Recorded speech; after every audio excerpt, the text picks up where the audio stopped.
అమరావతి గురించి అడిగితే అక్కడ ఎప్పుడు చెప్పింది, గతంలో చెప్పింది, మళ్ళీ ఈ రోజు చెప్పారు, కొత్తదేం లేదు. ఆయన రేట్ చేసిన ఏంటి, నువ్వు తొలి దశ 50,000 ఎకరాలు తీసుకు, ఆ రైతులకు ఇంతవరకు ఏమి చేయలేదు, దీనికి సంబంధించి అక్కడ ఏది చేయకముందే మళ్ళీ 50,000 ఎకరాలకు వెళ్తున్నావు. ఈ 50,000 ఎకరాలకు సంబంధించి నువ్వు రైతులకు ఇవ్వాల్సిన ప్లాట్లకు సంబంధించి ఇంతవరకు నువ్వు ఒక కనెక్టివిటీ లేదు, రోడ్లు లేవు, ప్లాట్ల రిజిస్ట్రేషన్ లేదు. ఇవి ఏకంగా ప్రాణాలు తీసుకునేంత వరకు, ప్రాణాలు పోయేంత వరకు కూడా దారి తీస్తున్న నేపథ్యంలో మళ్ళీ రెండో దానికి వెళ్తున్నావు.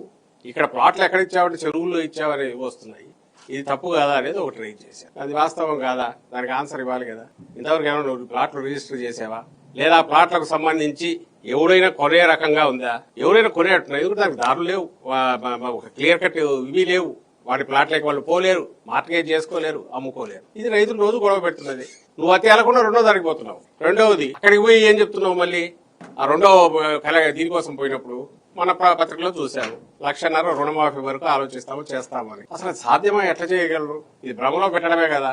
ఎకరాకు 2 కోట్లు, 1,00,000 ఎకరాలు, 50,000 ఎకరాలకైతే 1,00,000 కోట్లు తీసుకురావాలి. అప్పటికి నువ్వు పెట్టింది, మేము 19లోకి వచ్చేసరికి వైఎస్ఆర్సీపీ 5,000 కోట్లు ఖర్చు పెట్టింది. ఈయన మొత్తం 5 ఏళ్లలో ఆయన ఖర్చు పెట్టింది 5,000 కోట్లు. ఇంకా 1,00,000 కోట్లు తీసుకురావాలి. ఇది చేసుకుంటూ పోతే ఎప్పటికి తెగుతుంది, ఎక్కడికి వెళ్తుంది? కాబట్టి ఇది సాధ్యం కాదు. ఈ ప్రాజెక్టు ఇక్కడ ఇట్లాగైతే సాధ్యం కాదు.